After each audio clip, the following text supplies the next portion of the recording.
Shalom adik-adik semua, selamat pagi, selamat hari Minggu.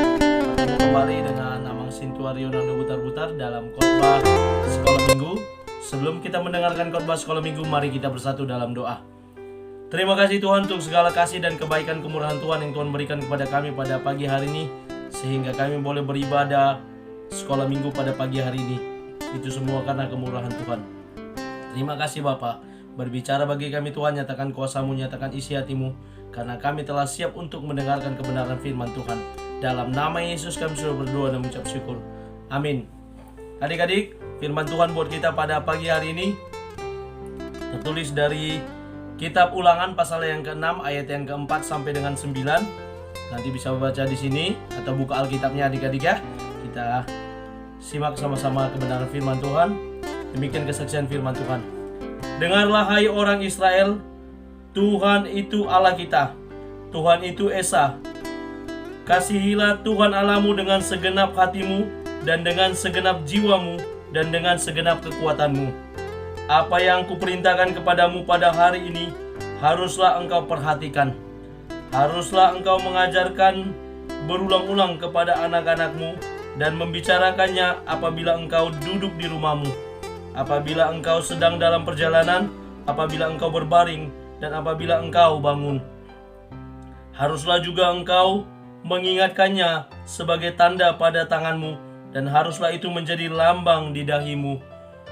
Dan haruslah engkau menuliskannya pada tiang pintu rumahmu dan pada pintu gerbangmu. Adik-adik semua, yang menjadi judul firman Tuhan buat kita pada pagi hari ini adalah teruslah belajar. Apa adik-adik?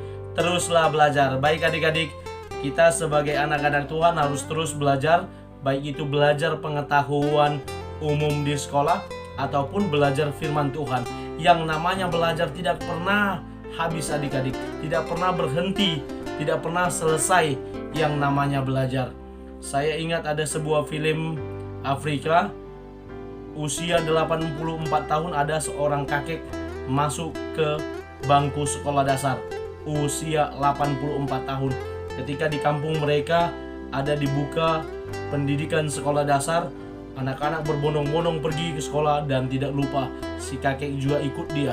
Dia adalah pejuang dari negara Kenya, dan akhirnya dengan penuh tantangan rintangan, tadinya dia ditolak, tidak boleh masuk untuk ikut belajar karena itu untuk anak usia sekolah dasar.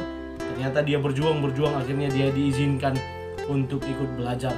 Atau di bangku kuliah saya di Universitas Terbuka juga ada seorang kakek nenek berusia 70-an yang ikut S1 sarjana, belajar di usia 70-an, terus menerus belajar. Adik-adik, penting sekali yang namanya terus menerus belajar. Saya ingat adik-adik bahwa orang Israel, mereka dalam mengajari anak-anaknya itu setiap hari, dalam segala situasi, dalam segala keadaan, mereka diminta untuk terus-menerus mengajar, dan mengajar. Belajar, dan terus belajar. Kita tahu adik-adik bahwa orang Yahudi adalah orang-orang yang terpintar di dunia. Mereka belajar dari kecil, diajari oleh orang tuanya semua ilmu pengetahuan, termasuk juga Taurat Tuhan. Mereka diajar sehingga mereka menjadi pribadi yang terbentuk karakternya. Pentingnya terus belajar adik-adik ya. Kita lihat tadi dalam nats ini bagaimana firman Tuhan berkata, mengingatkan kepada bangsa Israel agar mereka mengajarkan kepada keturunan mereka ketika mereka berdiri, ketika mereka duduk, ketika mereka berbaring, ketika mereka dalam perjalanan, harus diajari kebenaran firman Tuhan kepada anak-anaknya, kepada keturunan-keturunannya. Bahkan dikatakan harus dibuat tanda di dahinya, lalu di depan pintu rumahnya, di depan gerbangnya. Bagaimana pengajaran itu dilakukan secara terus-menerus. Bahkan dari hal apa saja mereka boleh belajar mengajari anak-anaknya. Ini apa? Ini pena. Dari pena ini mereka bisa menggali ilmu pengetahuan. Oh, terbuat dari mana pena itu? Oh, supaya bisa dituliskan harus ada tinta di dalamnya. Dan tinta itu berguna untuk menuliskan.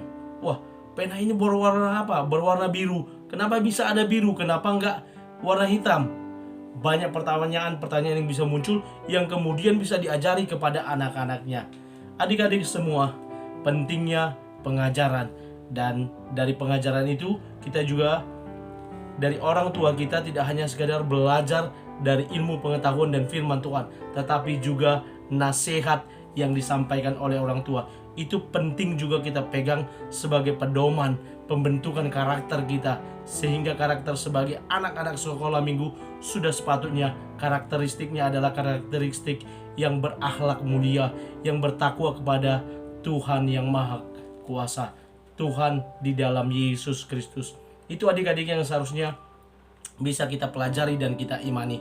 Saya ingat ketika mempersiapkan khotbah ini ada sebuah ilustrasi tentang induk ikan dengan 3 ekor anaknya yang masih kecil-kecil, di mana induk ikan ini ketika telur itu menetas, lalu dia jagai anaknya, dibawa ke suatu tempat persembunyian, yaitu di dalam sebuah gua, sehingga tidak terjangkau oleh manusia yang hendak menangkapnya. Lalu mereka berada di gua persembunyian itu, dan ketika sudah sore, ibunya datang membawa cacing kecil-kecil kepada anak-anaknya untuk dimakan. Dan ibunya menasihati kepada 3 ekor anaknya ini agar tidak keluar dari persembunyian ini. Karena apa? Di luar sana banyak manusia yang hendak menangkap ikan, banyak manusia yang mancing. Kemungkinan saja kalau nanti mereka keluar dari persembunyiannya, mereka nyangkut dari mata kail pancingan manusia itu, kata ibunya nasihatnya. Tadinya mereka bertiga, 3 ekor ikan ini nurut. Iya bu, katanya, ya, dia tunduk kepada perintah ibunya. Ketika esoknya si ibu pergi, ternyata ada 1 ekor ikan yang melanggar nasihat dari ibunya. Ketika mereka sedang bermain-main di situ, dia pergi keluar dan makin jauh. Lalu ketika dia sudah berada jauh, dia lihat ada cacing seperti makanan mereka yang sedang begini. Lalu dia tangkap cacing itu, ternyata itu adalah mata pancing manusia dan ditarik. Akhirnya dia ketangkap dan dia tidak pernah kembali lagi ke persembunyian mereka.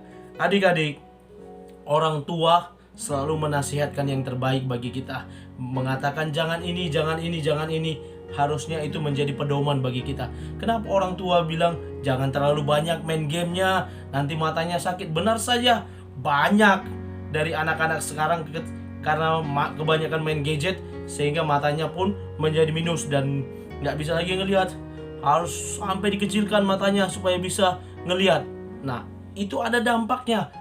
Makanya orang tuanya bilang jangan terlalu banyak main game. Lalu jangan terlalu larut untuk tidur pada malam hari. Ada nasihatnya, kenapa? Besoknya susah bangun. Apalagi kalau yang masih belajar, walaupun belajarnya online. Banyak peringatan orang tua supaya itu untuk kebaikan anak-anaknya. Jangan main-main di jalan, naik motor di jalan. Nah, ketika main di jalan, keserempet, jatuh, cedera, kakinya tergilir atau apa. Untung masih tergilir. Kalau yang lebih apalagi, kan itu berbahaya. Ini pesan nasihat orang tua yang harus kita terus menerus ingat adik-adik.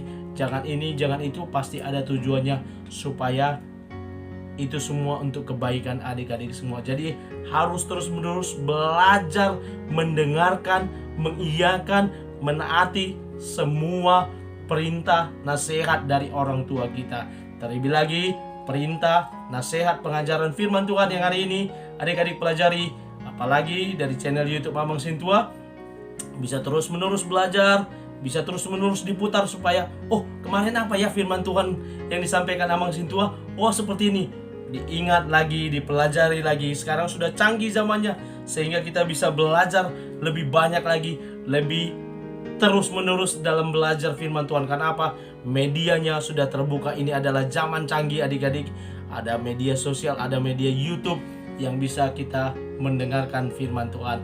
Baik adik-adik, yang menjadi nats ayat hafalan nanti dihafalkan kepada guru sekolah minggunya adalah Amsal 1 ayat 5. Baiklah orang bijak mendengar dan menambah ilmu, dan baiklah orang berpengertian memperoleh bahan pertimbangan. Itu adik-adik yang menjadi ayat hafalan, sehingga dengan banyak pertimbangan, dengan bijak mendengar dan menambah ilmu, kita semakin menunjukkan bahwa kita adalah orang yang berpengertian dan memperoleh bahan pertimbangan. Nasihat adalah bahan pertimbangan untuk membuat adik-adik semakin hari lagi semakin belajar, terus belajar, dan kedepannya semakin lebih baik lagi. Amin. Mari kita bersatu dalam doa. Terima kasih Bapak untuk firman-Mu yang telah kami dengarkan. Ajar kami untuk terus-menerus belajar dari ilmu pengetahuan, belajar dari firman Tuhan yang terus mengajari kami, belajar dari nasihat yang disampaikan oleh orang tua kami, sehingga kami boleh menjadi anak-anak kebanggaan yang membawa sukacita, damai sejahtera di tengah-tengah keluarga kami. Mampukan kami menjadi anak-anak kebanggaan. Terima kasih Bapa. Kami lanjutkan segala aktivitas kami. Kami lanjutkan ibadah kami ini dalam nama Yesus kami sudah berdoa dan mengucap syukur. Amin. Shalom. Terima kasih adik-adik.